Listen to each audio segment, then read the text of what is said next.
Hello hello hello, आप सभी बच्चों को एमआर का बहुत बहुत नमस्कार। स्वागत है द सुपर एनर्जेटिक लक्ष्य नीट बैच में। आप मुझे देख पा रहे हैं, सुन पा रहे हैं तो प्लीज कमेंट बॉक्स में एक बार दिल बना दीजिए सभी लोग। हेलो हेलो हेलो हेलो, क्या हाल चाल, क्या हाल चाल, क्या हाल चाल। ऑडियो एंड वीडियो क्लियर है? आप मुझे सुन पा रहे हैं, देख पा रहे हैं तो कमेंट बॉक्स में एक बार आग लगा दीजिए। हेलो हेलो हेलो, क्या हाल चाल, क्या हाल चाल, क्या हाल चाल।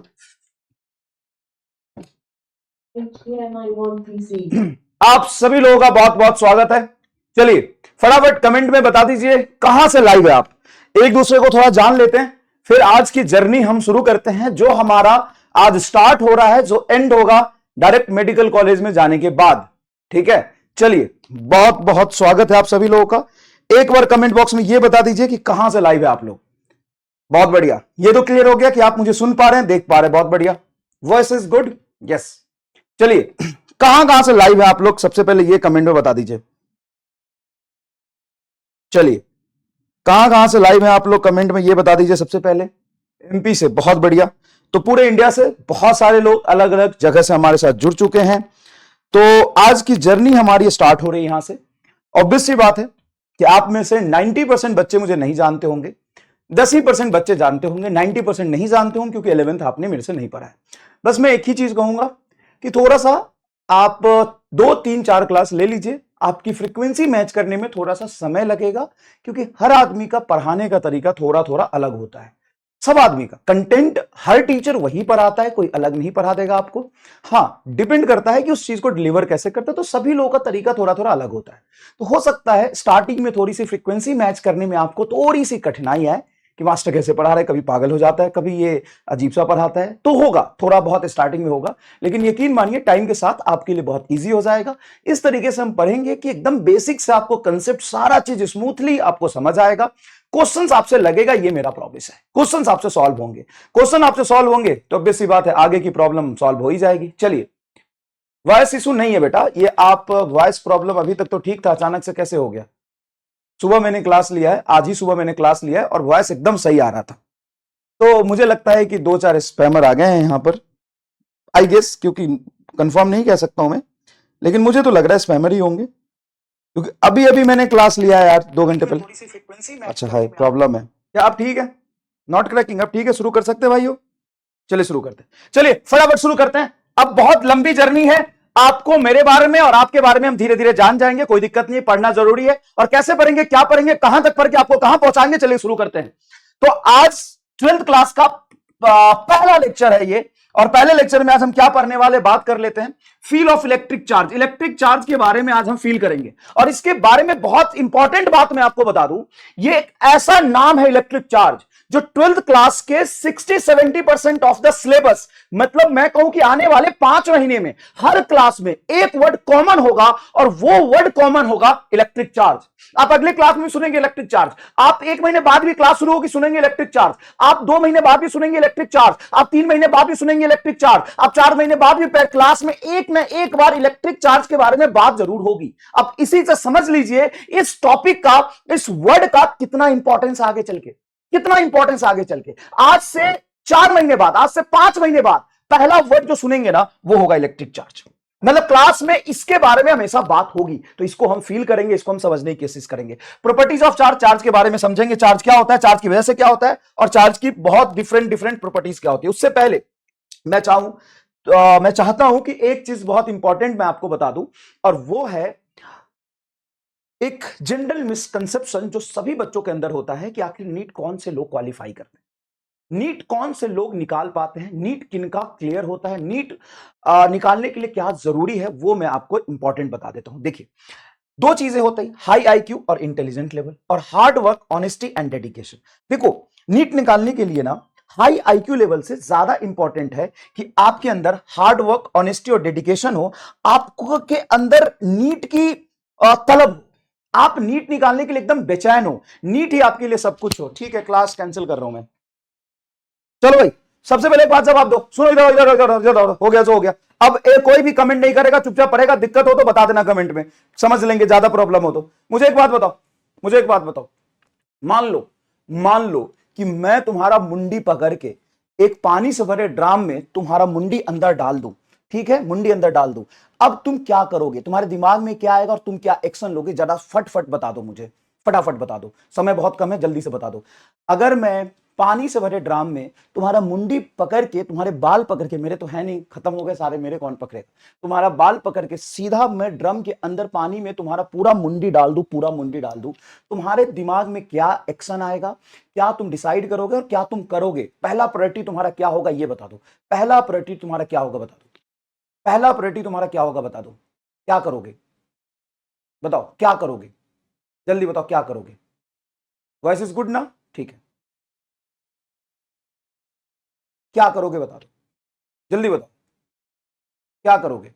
रेसिस्ट करोगे, रेसिस्ट कैसे करोगे भाई, ये 5.5 कुंटल का हाथ है, एक बार बंडी पकड़ के मैंने अगर तेरा मुंडी पानी में डाल दिया तो तुम करोगे क्या, गुस्सा करोगे बैगन जैसी शक्ल है, गुस्सा करेगा, चल क्या करेगा, डिफेंस करेगा, अच्छा सेल्फ डिफेंस करेगा, नहीं मैंने डाल दिया, पानी के अंदर है तेरा मुंडी, अब बता क्या करेगा, अब बता क्या करेगा, पानी के अंदर है तेरा मुंडी, तो जान लगा के पहले हम बाहर निकलने की कोशिश करेंगे, बिल्कुल सही बात है।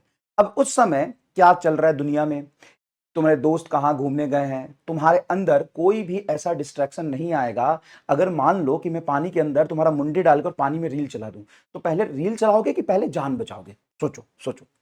अगर मैं पानी के अंदर तेरा मुंडी डाल दूं और पानी में मैं रील चला दूं, तो बताओ पहले जान बचाओगे, मुंडी बाहर निकालोगे कि पहले रील देखोगे, ये बताओ, बताओ ईमानदारी से। तो सर सबसे पहले तो हम सांस ही नहीं आएगी, तो जिंदा रहेंगे तभी तो रील देख पाएंगे, तो सबसे पहले सर अपनी मुंडी पानी से बाहर निकालने की कोशिश करेंगे, वो हमारा जान खत्म हो जाएगा इसीलिए, ठीक है। उसी तरीके से बड़ा सिंपल सा एक एग्जाम्पल दिया है मैंने, उसी तरीके से जब डेली लाइफ में तुम कुछ भी कर रहे होगे, अब तुम्हारे जान से भी ज्यादा अगर नीट का सिलेक्शन है ना, तो तुम्हारा सिलेक्शन हो जाएगा, क्योंकि तुम्हारी वो प्रायोरिटी सेट हो जाएगी। अभी तुम्हारे लिए जान बचानी तुम्हारी प्रायोरिटी है, जान से ज्यादा इंपॉर्टेंट कुछ भी नहीं है, तो तुम्हारे दिमाग में एक ही चीज आएगा कि मैं मुंडी किसी तरीके से बाहर निकाल लूं, मैं अपना जान बचाऊंगा, फिर बाहर निकल के तो मैं कुछ भी कर लूं।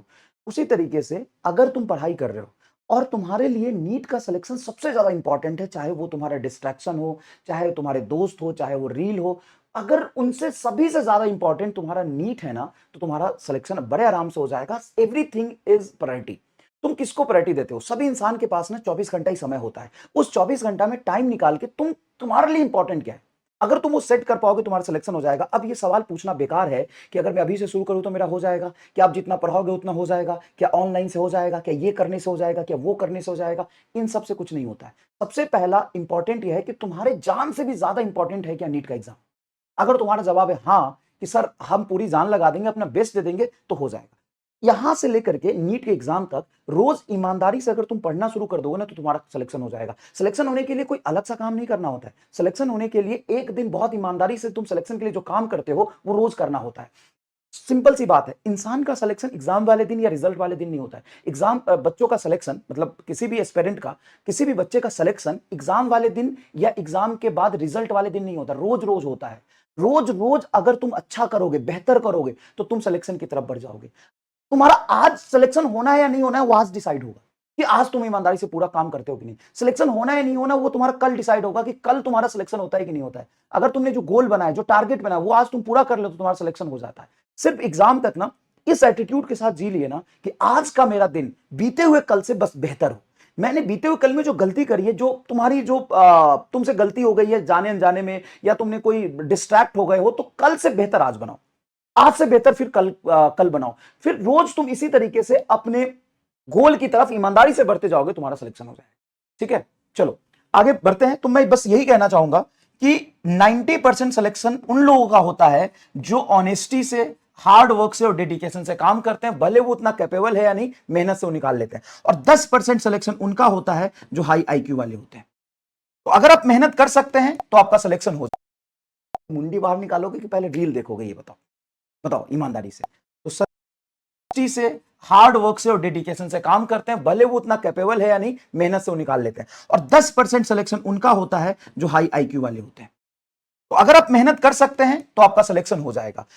एक बात बहुत ईमानदारी से मैं बताता हूं, फिर से सुनना, सिलेक्शन होना या ना होना, सिलेक्शन का होना या सिलेक्शन का रुकना, रिजल्ट वाले दिन, एग्जाम वाले दिन डिसाइड नहीं होता है। सिलेक्शन का होना और सिलेक्शन का रुकना रिजल्ट वाले दिन या एग्जाम वाले दिन डिसाइड नहीं होता है। सिलेक्शन आपका होना है तो रोज होता है धीरे धीरे या रोज रुकता है। आज का दिन अगर आपने बेहतर तरीके से नहीं बिताया है तो आज आपका सिलेक्शन रुक जाएगा, और आज का दिन आपने बहुत बेहतर तरीके से निकाला है तो आपका सिलेक्शन हो जाएगा। बड़ा सिंपल सी बात है।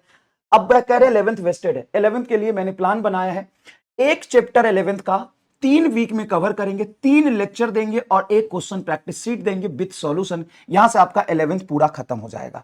सर क्या नहीं समझ में आया? 11th में कितने चैप्टर है? सर 13 से 14 चैप्टर है। अब इस 14 चैप्टर में से अगर ड्यूरिंग 12th मैं 7 से 8 चैप्टर कवर कर लूं तो क्या मेरा बहुत ज्यादा वर्डन कम हो जाएगा? और 8 चैप्टर कवर कर लिया, 60% पार्ट कवर कर लिया, तो बचा हुआ 6 चैप्टर बाद में कवर कर लेंगे। हाँ सर, अगर इतना ही हो जाए तो ना से तो कुछ हाँ भला है। तो सुनिए मैंने क्या प्लान बनाया। एक 11th का चैप्टर जैसे हो गया लॉज ऑफ मोशन, उसको हम 3 वीक में हर वीक में एक एक लेक्चर देंगे, और उसी लेक्चर में आपका PYQ भी होगा, सारा क्वेश्चन प्रैक्टिस होगा, सारा कंटेंट कवर होगा। उसके बाद भी आपकी प्रैक्टिस अच्छे से हो जाए उसके लिए आपको हम एक सीट देंगे विद सॉल्यूशन। यहां से आपकी 11th की टेंशन खत्म हो जाएगी। वीक में 1-2 घंटे का 2.5 घंटे का लेक्चर देख सकते हैं कि नहीं? एक वीक में एक लेक्चर ओनली सर देख सकते हैं, लेकिन वर्डन ज्यादा पड़ेगा तो थोड़ा कम देख पाएंगे। कोई बात नहीं, थोड़ा थोड़ा ही सही। लेकिन देखो प्रॉब्लम यह है ना कि ठीक है हमारा वेस्टेड है, लेकिन वेस्टेड है उसके लिए हम क्या एक्शन लेंगे? कुछ करना पड़ेगा, और कुछ करना पड़ेगा तो मेहनत लगेगी। क्या आप मेहनत के लिए तैयार हो? क्या आप मेहनत के लिए तैयार हो? हाँ सर हम मेहनत करेंगे। मेहनत करेंगे तो ये प्लान मैंने बनाया है आपके लिए, ध्यान से सुन लीजिए। फिर से मैं बताता हूं, अब इस पे ज्यादा डिस्कस नहीं करेंगे, क्लास में सीधा लेक्चर आएगा, आपको वो लेक्चर मैं प्रोवाइड कर दूंगा, रिकॉर्डेड लेक्चर। एक चैप्टर को 3 लेक्चर में कवर करेंगे, 3 वीक में कवर करेंगे, और 1-2 आपको प्रैक्टिस सीट दे देंगे। बहुत 100 क्वेश्चन का प्रैक्टिस सीट दे देंगे। आपका प्रॉब्लम सॉल्व हुआ कि नहीं हुआ बताइए? आप सिर्फ इतना बता दीजिए मेहनत करने के लिए तैयार है तो आपका 11th का प्रॉब्लम यहीं पे खत्म हो जाएगा। अब बात करते हैं 12th की बात। 12th में क्या है? 12th में हम एकदम बेसिक कंसेप्ट को कवर करते हुए चलेंगे। नीट का PYQ, JEE main PYQ, JEE advance 80% relevant question, board का PYQ आफ्टर ईच चैप्टर के कंप्लीशन के बाद हम दे देंगे। मॉड्यूल और अदर बुक, सारे प्रॉब्लम का सॉल्यूशन है आपका क्लास प्लस संघर्ष असाइनमेंट। संघर्ष असाइनमेंट जो आपको मैं बना के दूंगा। एनसीईआरटी, कई बच्चे बोलते हैं एनसीईआरटी हमारा कवर नहीं है, तो एनसीईआरटी आपका ये पूरा कवर हो जाएगा। क्लास नोट्स, संघर्ष असाइनमेंट और एक महामंथन की सीट दूंगा मैं, उसी में आपकी ये सारी चीज कवर हो जाएंगी। समझ रहे? अब उसके बाद भी मैं आपको चैप्टर वाइज बोर्ड के PYQ चैप्टर कंप्लीट होने के बाद दे दूंगा, सारे डेरिवेशन का पार्ट दे दूंगा। जे एडवांस के 80% क्वेश्चन आपको क्लास में करा दूंगा, जेईई मेन के क्वेश्चन क्लास में करा दूंगा, नीट के क्वेश्चन क्लास में करा दूंगा, और बेसिक से उठा के चलेंगे। अब इसके अलावा बचता क्या है बताइए जरा? बचता क्या है बताइए जरा? तो सिंपल सी बात है, लास्ट तक साथ चलो, इंप्रूवमेंट दिखेगा और सिलेक्शन मिलेगा। लास्ट तक साथ चलो, इंप्रूवमेंट दिखेगा और सिलेक्शन मिलेगा, ये मेरा वादा है।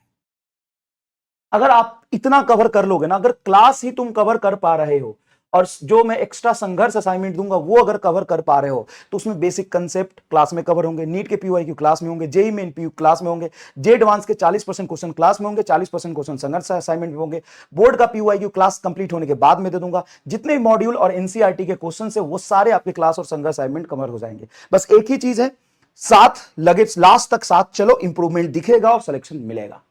सिंपल सी बात है, क्लियर है? सिलेक्शन दिखेगा, इंप्रूवमेंट, सिलेक्शन मिलेगा और इंप्रूवमेंट दिखेगा। दूसरी बात, जब भी आप लाइव क्लासेस करें तो प्लीज प्रॉपर सिटिंग अरेंजमेंट बना के करें, टेबल चेयर पे ना करें। ऐसा नहीं है कि हम सीधा लेट के क्लास देख रहे हैं मजा आ रहा है, ऐसा नहीं होता है। आप 2-4 क्लास देखेंगे फिर तीसरी चौथी से क्लास छोड़ देंगे, तो प्लीज इसका ध्यान रखिए। प्रॉपर शेड्यूल बनाइए, प्रॉपर सिटिंग अरेंजमेंट बनाइए, फिर क्लास करिए। लेक्चर देखते समय एक रफ बुक और एक नोट्स बुक लेके क्लास करें, है ना? ऐसा नहीं है कि हम लेक्चर देख रहे हैं सिर्फ सुन रहे हैं, सिर्फ सुनने से सिलेक्शन कभी नहीं होगा, लिखना पड़ेगा। तो सिर्फ लेक्चर देखने से नहीं होगा, रफ पेज पर क्वेश्चन सॉल्व करिए जो मैं रफ पेज पर करने के लिए बोलूंगा, और जो थ्योरी है वो साथ साथ में क्लास नोट्स में बनाते चलिए। होमवर्क एंड रिवीजन करके ही नेक्स्ट क्लास में आपको आना है। जैसे आज मैं जितनी भी इंपॉर्टेंट चीजें पढ़ाऊं उसको रिवीजन करके नेक्स्ट क्लास में आइएगा। रैंडम आइएगा नहीं होगा बेटा, फिजिक्स है, चीजें कंटिन्यूअस में रहती है, तो आपको पूरा सीक्वेंस में लेके चलना पड़ेगा। NEET, JEE advance, board questions, module question, all other book questions का एक ही सॉल्यूशन है, एमआर सर क्लास नोट्स। ये अब कर लीजिए, इसकी आपकी 100% कवरेज आपको क्लास नोट्स में दिख जाएगा। बचा हुआ चीज मैं अलग से जो दूंगा संघर्ष असाइनमेंट, उसमें आपको मिल जाएगा, तो इसमें की कोई प्रॉब्लम नहीं है। पर ये थोड़ा सा समय लगाइए, आपको समझ में आ जाएगा। दूसरी बात, एक डायरी खरीद लीजिए अगर आपने नहीं खरीदा है तो। ठीक है, डायरी में क्या करना है, बहुत इंपॉर्टेंट चीज है, अगर आज से फॉलो करोगे, डिसिप्लिन रहोगे तो चीजें पॉसिबल है। डायरी में क्या करना है, ध्यान सुनिए। डायरी में आज का डेट लिखेंगे, आज का डेट लिखेंगे और आज का गोल बनाएंगे कि हमें बोटनी और जूलॉजी की क्लास शेड्यूल्ड है, बोटनी फिजिक्स की क्लास शेड्यूल्ड है, उस क्लास हमने डन किया कि नहीं किया, हमारा डीपीपी उस क्लास का डन है कि नहीं, नोट्स हमारा कंप्लीट है कि नहीं, रिवीजन हमारा कंप्लीट है कि नहीं, आज हमारा टेस्ट है वो कंप्लीट है कि नहीं। इतना आप गोल पहले बना लेंगे, रोज सुबह या सोने से पहले आप ये गोल डायरी में लिख लेंगे। उसके बाद शाम को लिखेंगे अचीवमेंट ऑफ द डे, मतलब गोल में 80% चीज मैंने कंप्लीट कर लिया, मजा आ गया, आप अपना पीठ थपथपाइएगा। दूसरी बात, रिग्रेट ऑफ द डे, आपने गोल तो बनाया लेकिन इस गोल में ये पर्टिकुलर चीज आपका आज कंप्लीट नहीं हुआ। लिखने से क्या होता है कि रोज अपना गलती लिखोगे ना तो 2 दिन 3 दिन में वो आपको याद रहेगा, वो आप करने से डरोगे दोबारा। नहीं लिखोगे तो आज की गलती कल भूलेंगे, कल की गलती परसों भूल जाएंगे। तो हमें गलती क्या होगा, भूलते जाएंगे, हमें गलती क्या होगा, भूलते जाएंगे, हमारे दिमाग से ये गलती निकल जाएगा और बार बार वही गलती हम कर रहे होंगे। तो कितने लोग ये काम करने वाले हैं, एक बार बता दीजिए। कमिटमेंट डायरी नहीं भाई, रामलाल डायरी। बड़े उससे क्या होता है कि डायरी का नाम क्या है, डायरी ले ले कोई भी, डायरी भी ले ले कोई भी। सुनना, होता क्या है ना कि हम आज गलती करते हैं, कल भूल जाते हैं, फिर कल जो गलती करते हैं परसों भूल जाते हैं, हम वो गलती रिपीट होता जाता है और हम लूप में फंस जाते हैं।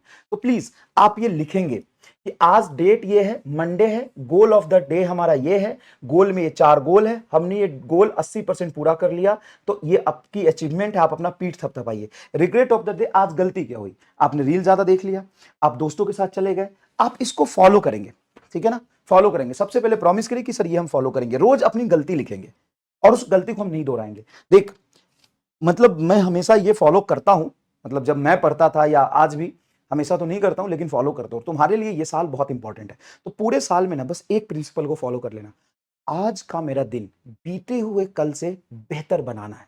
कैसे, वो देखो, कल जो तुमने गलती करी थी उस गलती को मत करो, कल जो तुमने अच्छा किया था उसको और अच्छा बनाने की कोशिश करो। अगर तुम इसको फॉलो करते हुए चले गए ना 2-3 महीने बाद, तो तुम अपने आप में बहुत ज्यादा चेंजेस पाओगे, तुम्हें लगेगा मैं क्या से क्या हो गया, और इसी रास्ते पर सही तरीके से चलते जाओगे, सिलेक्शन तुमको मिल जाएगा। देखो, रफ्तार धीमी होना चलेगा लेकिन दिशा सही होनी चाहिए, रफ्तार धीमी हो तो भी चलेगा लेकिन दिशा सही होनी चाहिए। Speed is less important than direct velocity. और इस लैंग्वेज को समझना, इस स्टेटमेंट को समझना जो मैं बोल रहा हूं, velocity is more important than speed. What does mean velocity is more important than speed, मतलब समझाओ जरा इसका। Velocity is more important than speed, मतलब डायरेक्शन ज्यादा इंपॉर्टेंट होता है रफ्तार से। रफ्तार चाहे धीमी ही क्यों ना हो, दिशा सही होनी चाहिए। आज थोड़ा कम पर होगे चलेगा, लेकिन सही तरीके से, सिस्टमैटिक तरीके से एक सही रास्ते पर चलोगे ना तो मंजिल तक जरूर पहुंचोगे, ठीक है। तो रफ्तार चाहे धीमी ही क्यों ना हो, दिशा सही होनी चाहिए। Velocity is more important than speed, ठीक है। चलिए आगे बढ़ते हैं। बोर्ड्स का प्रिपरेशन का मैं तीसरी बार बता रहा हूं, टेंशन मत लेना। हर चैप्टर कंप्लीशन के बाद मैं आपको पीवाईक्यू दे दूंगा, नहीं दूंगा तो धरने पे बैठ जाना, मास्क बंद कर देना, पत्थरबाजी कर देना, थाने में जाके कंप्लेन कर देना, मुझे फांसी दिलवा देना, अरेस्ट करवा देना भाई साहब कि ये मास्टर ने हमको ये चीज बोला था, हमको नहीं दिया। ठीक है, क्या करेगा बता, क्या करेगा।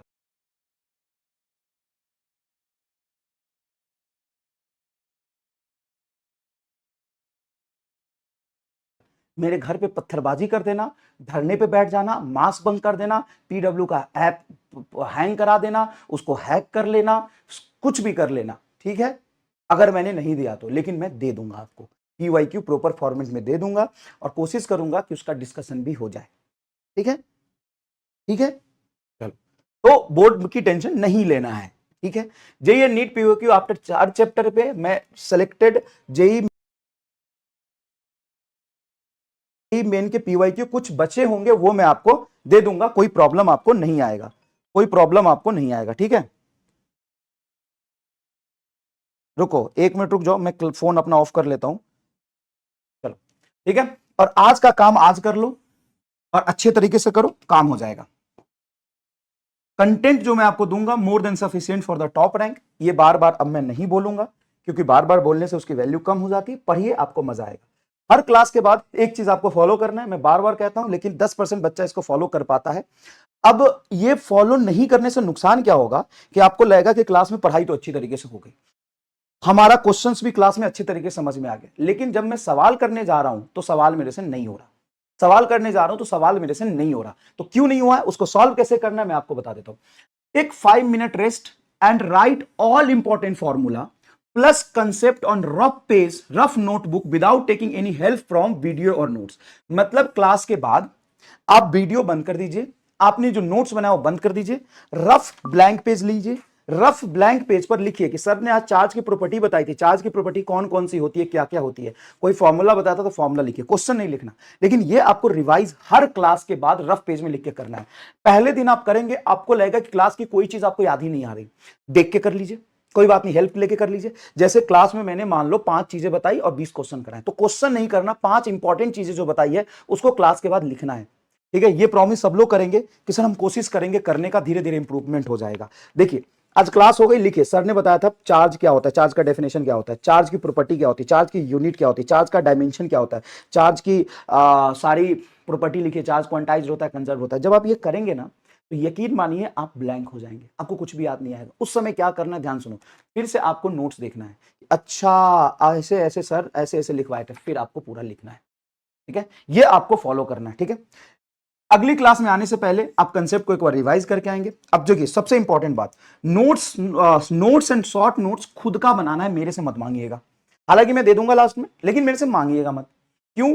क्योंकि मेरा वाला नोट्स अच्छा दिखेगा आपको, या आप हो सकता है आपका किसी दोस्त का नोट्स आपका अच्छा दिखे, लेकिन मैं हमेशा कहता हूं दूसरे की गर्लफ्रेंड और दूसरे की नोट्स दिखने में आप अच्छी होगी, अच्छा लगेगा, लेकिन आपके काम नहीं आएगा, काम आपका खुद का नोट्स ही आएगा, इतना ध्यान रखिएगा। ठीक है, चलिए अब ड्यूरिंग लाइव क्लास नोट्स बनाना कैसे। During live class right all theory, derivation and question जो हैंड रिटन मैंने कराया है वो लिखना है।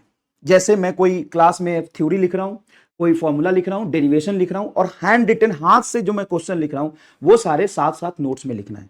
प्रिंटेड क्वेश्चन जो होता है ना, पीवाईक्यू, बड़े बड़े एक एक पेज के जो क्वेश्चंस होते हैं, पीवाईक्यू प्रिंटेड क्वेश्चन क्लास के बाद लिखना है, वो जो वही लिखना है जो मैं मार्क करके दूंगा पीपीटी में।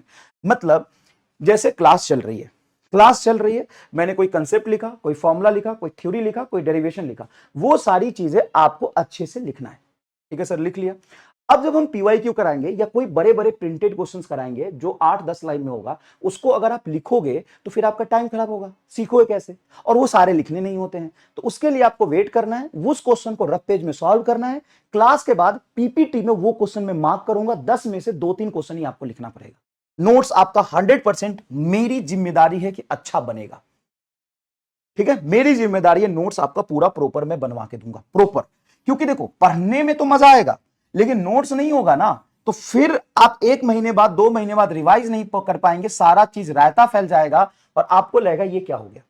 ठीक है, और इंटेलिजेंट बनिए, थोड़ा समझदार बनिए, लॉजिकल बनिए। बताइए अगर कोई जेई मेन का पीवाईक्यू है या नीट का पीवाईक्यू है, आप लॉजिकली सोच के बताइए, जो 6 लाइन का पूरा लैंग्वेज लिखा हुआ है, क्या उस लैंग्वेज को आप नोट्स में लिखेंगे?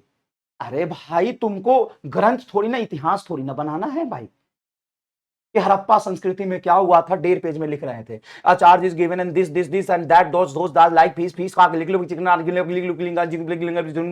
पता चला कि 2 ही क्वेश्चन लिखने में सारा समय चला गया। इसीलिए तो 6-6 7-7 घंटे लग जाते हैं बच्चों को नोट्स बनाने में। तो आपको नहीं लिखना, सिर्फ वही चीज लिखना है जो फॉर्मूला हो, जो डेरिवेशन हो, जो हैंड रिटेन क्वेश्चन हो, वही लिखना है। सबको समझ में आ गया तो कमेंट बॉक्स में एक बार दिल बना दीजिए, सबको समझ में आ गया तो वही लिखना है।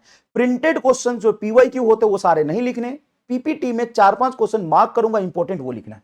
चलिए सर ठीक है, सारा होमवर्क टाइम पे करिएगा, ये आपकी जिम्मेदारी है। एक इंपॉर्टेंट बात और, एक इंपॉर्टेंट बात और, सर क्या? सजेशन मत दीजिएगा तुरंत से। मैं ये नहीं कहता हूं कि मैं आपकी बात नहीं सुनूंगा, तुरंत से सजेशन और ज्ञान मत दीजिएगा। सजेशन जस्ट आफ्टर 2-3 क्लास मत देना, थोड़ा 8-10 लेक्चर के बाद कुछ लगे तो जरूर बताना, मैं पूरा कर दूंगा, जरूर बताना, क्योंकि तुम्हारी ओपिनियन है। तुम्हें कुछ कमी लगे, कुछ लगे कि सर ये प्रॉब्लम मुझे फेस करना पड़ रहा है, मैं वहां पे खड़ा रहूंगा और मैं तुम्हारी सुनूंगा और उसके अकॉर्डिंग मैं करूंगा। लेकिन 2-3 क्लास में तुम जो इंपल्सिव होकर डिसीजन लोगे ना बेटा, हो सकता है कि वो मैं आगे करने वाला होऊंगा, तो तुम्हें खुद में ही शर्म आएगा कि सर यार ये तो आप करने वाले थे, मैं जल्दीबाजी में घबराहट से ये बातें बोल दी। तो थोड़ा पेशेंस रखिएगा, भरोसा रखिएगा, है ना। आप सही हाथों में आए हैं, सही जगह पे आए हैं। पिछले 5-6 सालों में ऑनलाइन में बहुत रिजल्ट दिए, आपका भी रिजल्ट देंगे। ठीक है, आपको बस साथ लग के मेहनत करना है। सजेशन दीजिएगा, मैं आपको एक्सेप्ट भी करूंगा, लेकिन 5 6 7 8 10 क्लास करने के बाद 2 3 क्लास में थोड़ी ना सजेशन दोगे यार। मैं दो एक क्लास में 2 क्लास में 3 क्लास में क्या ही कर पाऊंगा, थोड़ा समय लगेगा, आपको चीजें समझ में आ जाएगा कि मास्टर सब कुछ करा रहा है। ठीक है, सारे क्लासेस लाइव करने की कोशिश करिएगा। अगर आप ना कर पाए तो रिकॉर्डेड में कोई प्रॉब्लम नहीं है, लेकिन अगली क्लास से पहले वो क्लास पूरा करके आइएगा। क्लास मिस करने से पहले नेक्स्ट क्लास मत आना प्रीवियस करके।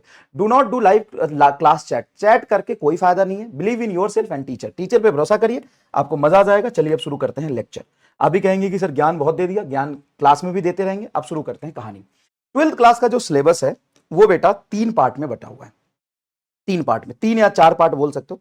पहला पार्ट है इलेक्ट्रोमैग्नेटिज्म, दूसरा पार्ट है ऑप्टिक्स, तीसरा पार्ट है मॉडर्न फिजिक्स और चौथा पार्ट है सेमीकंडक्टर। तो जो पहला पार्ट है ध्यान से देखिएगा, ये लिखना नहीं है, अगर लिख भी लेते हो तो कोई प्रॉब्लम नहीं है, चैप्टर के नाम ही है जो आपको पढ़ना है, मैं माइंड मैप बस बता रहा हूं। तो इलेक्ट्रोमैग्नेटिज्म पूरे 12th क्लास का मोटा मोटा 60% सिलेबस है, syllabus of 12th class. 12th class का मोटा मोटा 60% सिलेबस इलेक्ट्रोमैग्नेटिज्म है। इसमें 7 से 8 चैप्टर होते हैं, electrostatic field, electric potential and capacitance, electric current, MEC, magnetism, EMI, AC और ईएमबी। ये चैप्टर इलेक्ट्रोमैग्नेटिज्म सब चार्ज पर बेस्ड है। देखिए सारे के सारे चैप्टर किस पर बेस्ड है, चार्ज पर बेस्ड है। उसके बाद आपका है 20% सिलेबस, ध्यान सुनिएगा, 20% सिलेबस, 20% सिलेबस आपका है रे ऑप्टिक्स। रे ऑप्टिक्स में 2 ऑप्टिक्स होता है, ray optics and wave optics, ये 20% ऑफ द सिलेबस है। 15% सिलेबस आपका मॉडर्न फिजिक्स का है, 15% सिलेबस आपका मॉडर्न फिजिक्स का है, और 5% सिलेबस आपका बेटा है semiconductor, 5% of syllabus, 5% syllabus of 12th class, syllabus of 12th class. तो ये मोटा मोटा आपका माइंड मैप है, एक सब तरीके समझ लीजिए कि हमारा फ्लो है कि हम इस तरीके से चलेंगे। तो सबसे पहले 4 से 5 महीने तक हम यही पढ़ेंगे इलेक्ट्रोमैग्नेट, 60% सिलेबस है। पहला chapter electric field, electric potential and capacitance, electric current, MEC, magnetism, EMI, AC और ईएमपी, ये हम पढ़ेंगे अगले 4-5 महीने तक। ठीक है, इसमें बड़े बड़े चैप्टर है। इलेक्ट्रिक फील्ड में लगभग 15 लेक्चर लेंगे, इलेक्ट्रिक पोटेंशियल में लगभग 13-14 लेक्चर लेंगे, इलेक्ट्रिक करंट में 12 लेक्चर लेंगे, एमईसी में 12 लेक्चर लेंगे, मैग्नेटिज्म में 4 लेंगे, एमईसी में 6 लेक्चर लेंगे, एसी में 5 लेक्चर लेंगे, ईएम वेव में 2 लेक्चर लेंगे। और इतना मैंने बता दिया ना, इसमें प्लस माइनस 1 कर लेना, इतना ही लेक्चर तुम्हारा लगेगा। रे ऑप्टिक्स बड़ा सेगमेंट है, 20% से आसपास इसका सिलेबस होता है, 15% मॉडर्न फिजिक्स है जिसमें ड्यूअल नेचर, एटम और न्यूक्लियाई आता है, और 5% सिलेबस आपका एक चैप्टर है सेमीकंडक्टर। ये इसका बेटेज है कंसेप्ट का, थ्योरी का और नीट में पूछे जाने वाले क्वेश्चंस का। क्लियर है बेटा, ये इतना बात समझ में आ गया। चलिए अब आगे बढ़ते हैं, शुरू करते हैं इलेक्ट्रोस्टैट। आइए, इलेक्ट्रोस्टैट ये आपका चैप्टर का नाम है, इलेक्ट्रोस्टैटिक्स। इलेक्ट्रोस्टैटिक्स भी बोलते हैं, इलेक्ट्रोस्टैट भी बोलते हैं।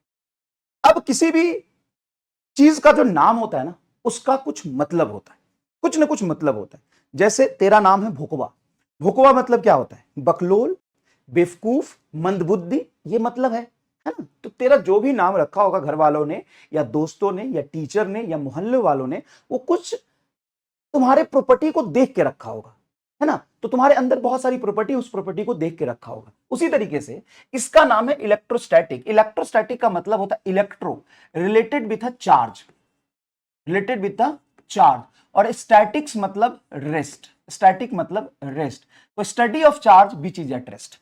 इलेक्ट्रोस्टैटिक को हम क्या बोलते हैं, study, study of charge, study of charge which is at rest. Rest पे चार्ज को रखे हम उसकी स्टडी करेंगे। अब चार्ज को रखेंगे कहां सर जी, कटोरा में रखेंगे, तवा में रखेंगे, बाल्टी में रखेंगे, उसमें क्या कहते हैं बटुआ में रखेंगे, छत पर रखेंगे। सर चार्ज को रखेंगे कहां, चलो समझ में आ गया, रेस्ट में रखेंगे। Study of charge which is at rest में रखेंगे, लेकिन रखेंगे कहां, हम चार्ज को रेस्ट में रखेंगे, उसी के स्टडी को हम क्या कहते हैं, electrostatics, study of charge which is at rest. तो हम चार्ज को रेस्ट में रख के हम किससे स्टडी करेंगे, लेकिन रखेंगे कहां, बाल्टी में, बटुआ में, छत पे, मोहल्ले में, घर में, तवा में, कड़ाही में, कहां रखेंगे चार्ज को। चार्ज को, सही बात है यार, चार्ज को रखेंगे कहां, रेस्ट पे तो रखेंगे, लेकिन रखेंगे किस जगह पर, हम उसको किसी भी बॉडी पर रख सकते हैं, तेरे मुंडी पर भी रख सकते हैं। अच्छा हाँ, सर मुंडी पर चार्ज को कैसे रखेंगे, उसी को हम यहां पे समझेंगे कि चार्ज किसी भी बॉडी पे अपीयर कैसे होता है। जब वो अपीयर होगा तो उसके वजह से कुछ इफेक्ट आएगा, तो हम अभी पढ़ेंगे कि अपीयर होता कैसे, चार्ज होता क्या है, समझ गए। एटम में रखेंगे, कह रहा है एटम में रखेंगे। हाँ देखते हैं अभी कहां रखेंगे। सबसे पहले एक बात बताओ, तुम्हारी प्रॉपर्टी क्या है। सर हमारी प्रॉपर्टी, हाँ तुम्हारी प्रॉपर्टी, कुछ ना कुछ तुम्हारी प्रॉपर्टी होगी, है कि नहीं है कि नहीं है, तुम्हारी खुद की कोई प्रॉपर्टी है कि नहीं। हाँ सर, हम जब खेलने जाते हैं ना क्रिकेट उर्केट कुछ भी, तो सर हमारी प्रॉपर्टी हम बेईमान बहुत है सर, हम इतना बेईमानी करते, इतना बेईमानी करते हैं कि सब हमको टीम में लेना चाहता है सर, चाहे खेला कोई भी हो, हम बहुत बेईमान है। तो बेईमान होना तुम्हारी प्रॉपर्टी है। तुम्हारी प्रॉपर्टी क्या है, बेईमानी, डिसऑनेस्टी तुम्हारी प्रॉपर्टी है। ये तुम्हारी बहुत सारी प्रॉपर्टी में से एक प्रॉपर्टी हो गई। सर और कोई प्रॉपर्टी, हाँ तू कलुआ है। सर उससे क्या होता है, उससे पता है क्या होता है, बड़ा फायदा है। जितनी भी एनर्जी तुम्हारे बॉडी पे आएगी वो सारा का सारा तुम एब्जॉर्ब कर लोगे। थर्मोडायनेमिक्स में पढ़ा होगा, थर्मल प्रॉपर्टीज ऑफ फिजिक्स में पढ़ा होगा, जो काला ऑब्जेक्ट होता है एब्जॉर्ब कर लेता है चीजों को, और जो गोरा होता है वो रिफ्लेक्ट कर देता है, मतलब उसकी रिफ्लेक्टिविटी बहुत हाई होती है। तो दूसरी प्रॉपर्टी है तेरी, काला होना सिर्फ तेरा रंग नहीं है, बहुत बड़ा प्रॉपर्टी है तेरा। उसकी वजह से ही तो चीजें तुम्हारे बॉडी पर जो गिरती है उसको तुम एब्जॉर्ब कर लेते हो, तो एब्जॉर्बटेंस तुम्हारी बहुत हाई है। तो मैं जो तुमको पढ़ाऊंगा ना सब तुम एब्जॉर्ब कर लोगे। सर कोई गोरा हुआ तो, कोई गोरा हुआ तो वो तो सारा रिफ्लेक्ट कर देगा, व्हाइट कलर की रिफ्लेक्टेंस बहुत हाई होती है, तो सीख ही नहीं पाएगा। हम यहां से तुमको रिलेट करके बताते हैं। दो दो दो कैरेक्टर है हमारे जो पूरे फिजिक्स में काम आएंगे, रामलाल एंड पिंकी। तो रामलाल है, समझिए, रामलाल है लो सेंसिटिविटी का। लो सेंसिटिविटी इसका क्या मतलब है, लो सेंसिटिविटी मतलब इसको गाली दे दो, मार दो, थप्पड़ मार दो, लतिया दो, ही करता रहता है, मतलब ये सेंसिटिव नहीं है, ठीक है। अब ये है हाई सेंसिटिव। हाई सेंसिटिव मतलब, हाई सेंसिटिव मतलब इसकी तरफ अगर घूर के भी देख लो तो ये रोने लग जाती है। तो ये एक ह्यूमन बिहेवियर है, फिजिक्स से इसका कोई लेना देना नहीं, ये फिजिकल क्वांटिटी नहीं है। तो जरूरी नहीं है कि हर फिजिकल क्वांटिटी ही प्रॉपर्टी बने। प्रॉपर्टी एक एक कुछ मतलब एक चीज होता है जिसके वजह से वो कोई ना कोई इफेक्ट शो करता है। जैसे सेंसिटिविटी भी एक प्रॉपर्टी हो गई, ये लो सेंसिटिविटी है, मतलब इसको थप्पड़ मार दो, इसको गरिया दो, इसको लात मार दो, ही करता रहता है। अरे गुरुजी नहीं मारेंगे तो कौन मारेगा भाई, हमारे गुरुजी तो हमको मारे हैं, कोई हाथ लगा दे तो इसको कोई दिक्कत नहीं है। तो हमारे क्लास का ये लो सेंसिटिव इंसान है। हाई सेंसिटिव इंसान पिंकिया है। इसकी तरफ ऐसे देख लो, ढंग से पढ़ती कहानी, मास्टर हमको मारा है, मारा नहीं है जबकि डांटा है, तो एकदम इसका लोड चूने लगता है। लोड मतलब समझता है, लोड, इसका लोड चूने लगता है। तो बात समझो, मैं तुम्हें जहां लेके जाना चाहता हूं, ये इसकी क्या हो गई, प्रॉपर्टी, और इस प्रॉपर्टी की वजह से कुछ इफेक्ट शो करेगा, है ना। दूसरा मास, सर मास भी प्रॉपर्टी है, हाँ मास की वजह से तो ग्रेविटेशनल इफेक्ट शो होता है, मास की वजह से ही तो इनर्सिया शो होता है। इसका मास कम है, कुपोषित रह गया, 20 किलो का, ये 20 किलो का है, तो इसको अगर एक लात भी खींच के मार दो एकदम उड़ जाएगा। इसका स्टेट ऑफ रेस्ट को ब्रेक करना आसान है। ये मोटी पिंकी है, इसका मास है 160 केजी का, हाई इनर्सिया, हाई इनर्सिया। इसको अगर मैं एकदम ऐसे धक्का मारते रह जाऊं, हिले तक भी की नहीं, तो भी इसकी प्रॉपर्टी हो गई। ये कलुआ है, कलुआ है मतलब ब्लैक है। इससे क्या होता है सर, ये इससे ये होता है कि इसकी एब्जॉर्बटेंस बहुत हाई है। एब्जॉर्बिटी बोल दो, एब्जॉर्बिटी या एब्जॉर्बटेंस, एब्जॉर्बटेंस हाई है। ये जानते हो एब्जॉर्बटेंस, 11th क्लास में पढ़ा होगा, नहीं भी पढ़ा तो कोई दिक्कत नहीं, एक बहुत सारी प्रॉपर्टी में एक प्रॉपर्टी है ये भी, एब्जॉर्बटेंस हाई है। ये गोरी है, गोरी है, व्हाइट कलर की है, तो इसकी रिफ्लेक्टेंस हाई है। अगर नहीं समझ में आया तो मैं एक एग्जांपल दूंगा, समझ में आ जाएगा। गर्मी के दिन में हम व्हाइट कपड़ा क्यों पहनते हैं, क्योंकि व्हाइट कपड़े पर जब हीट गिरता है तो रिफ्लेक्ट करके बाहर चला जाता है, ये तो उसकी इफेक्ट हो गया ना, उसी इफेक्ट को हम कहते हैं रिफ्लेक्टेंस। और अगर मैं गर्मी के दिन में काला कपड़ा पहन लूं तो काला कपड़ा क्या करता है, चीजों को रिसीव करता है, एब्जॉर्ब कर लेता है। तो गर्मी के दिन में काला कपड़ा पहनने से गर्मी बहुत ज्यादा लगती है, क्योंकि हीट को एब्जॉर्ब कर लेता है। हाँ सर जी ये तो जानते हैं, ये जानते हो कि नहीं जानते हो बताओ सर। और बहुत सारी प्रॉपर्टी हो सकती है ना। तो ये इसका कुछ प्रॉपर्टी है, जैसे लो सेंसिटिविटी, मास हाई होना या लो होना, काला होना, एब्जॉर्बटेंस हाई होना। तो किसी भी एक प्रॉपर्टी की वजह से वो कुछ ना कुछ इफेक्ट शो कर, इसको लिखना, हाँ लिखना है, लिखना है, कुछ ना कुछ इफेक्ट शो करता है। हाँ सर, कुछ ना कुछ वो इफेक्ट शो करता है। उसी प्रॉपर्टी में से एक प्रॉपर्टी और आता है जिसको हम कहते हैं चार्ज। तो चार्ज होना एक कोई अजीबा चीज नहीं है, चार्ज भी एक बॉडी की प्रॉपर्टी है जिसके वजह से कुछ इफेक्ट शो होगा। बताओ मास क्या है सर? बॉडी की एक प्रॉपर्टी, उसके वजह से क्या होता है सर? मास की वजह से क्या होता है? बॉडी ग्रेविटेशनल फोर्स अप्लाई करता है या एक्सपीरियंस करता है। याद करो, ग्रेविटेशनल फोर्स में F बराबर क्या आता है? G m1 m2 बटा आर स्क्वायर। तो कॉज ऑफ ग्रेविटेशनल फोर्स क्या है? मास है। उसी तरीके से चार्ज भी बॉडी की एक प्रॉपर्टी है, चार्ज भी बॉडी की एक प्रॉपर्टी है। Charge body, neutral body. अब चार्ज कितने तरह के होते हैं, कैसे आते हैं, उसकी बात करेंगे। सबसे पहले समझिए कि मास की तरह चार्ज भी एक प्रॉपर्टी होता है, दैट्स इट। ठीक है, इसको लिख लीजिए फटाफट, इसको लिख लीजिए फटाफट से, इसको लिखना। हाँ, property of Ramlal, property of Ramlal, और ये प्रॉपर्टी ऑफ पिंकी है, प्रॉपर्टी ऑफ पिंकी है, ये प्रॉपर्टी है। और कुछ प्रॉपर्टी है तो आप बताइए। जैसे इलास्टिसिटी। इलास्टिसिटी क्या होता है सर? इलास्टिसिटी वो होता है कि अपने शेप को रीगेन करने की क्षमता। इसकी इलास्टिसिटी बहुत हाई है, तो इसको पकड़ के, रामलाल को पकड़ के ऐसे खींच दूंगा और छोड़ दूंगा तो ये अपने शेप में वापस आ जाएगा। मतलब इलास्टिसिटी भी एक प्रॉपर्टी है, इलास्टिसिटी भी एक प्रॉपर्टी है। तो बहुत सारे प्रॉपर्टी होते हैं, एक दो प्रॉपर्टी नहीं होता। जैसे हॉटनेस और कोल्डनेस। रामलाल एकदम हॉट है, हॉट है मतलब इसकी हाई टेम्परेचर है, तो हाई टेम्परेचर होना इसकी प्रॉपर्टी तो है। और ये कूल है, पिंकिया कूल है मतलब टेम्परेचर लो है, टेम्परेचर लो है। इससे क्या होगा? इसको छुओगे तो गर्म लगेगा। ये एकदम ठंडा है, तो गर्म होना ठंडा होना भी एक प्रॉपर्टी। डेंसिटी भी प्रॉपर्टी है। लोअर डेंसिटी की चीजें पानी में तैर जाती है, हाई डेंसिटी की चीजें पानी में डूब जाती है। तो देखो, डेंसिटी क्या है? एक प्रॉपर्टी। और लोअर डेंसिटी की चीजें पानी में तैरेगी, ये क्या है? उसका इफेक्ट। हाई डेंसिटी की चीजें पानी में डूब जाएगी, ये क्या है? उसका इफेक्ट। तो डेंसिटी भी इसका क्या है? प्रॉपर्टी है। डेंसिटी भी प्रॉपर्टी है। बिल्कुल सही पकड़े हुए, तुम सीख रहे हो यार, तुम तो इन्वॉल्व हो रहे हो। तुम पढ़ रहे हो कि तुम इन्वॉल्व हो रहे हो? बताओ। हम इन्वॉल्व हो रहे हैं, हाँ। तो ये बेटा प्रॉपर्टी है, टॉपिक नहीं है ये कुछ भी। ये तुमको एग्जाम्पल से समझाया है कि किसी भी बॉडी की प्रॉपर्टी क्या क्या हो सकती है। बिग चैप्टर ये है, हाँ, वो human reproduction in the flowering plant of higher diffusion current, ये टॉपिक का नाम है।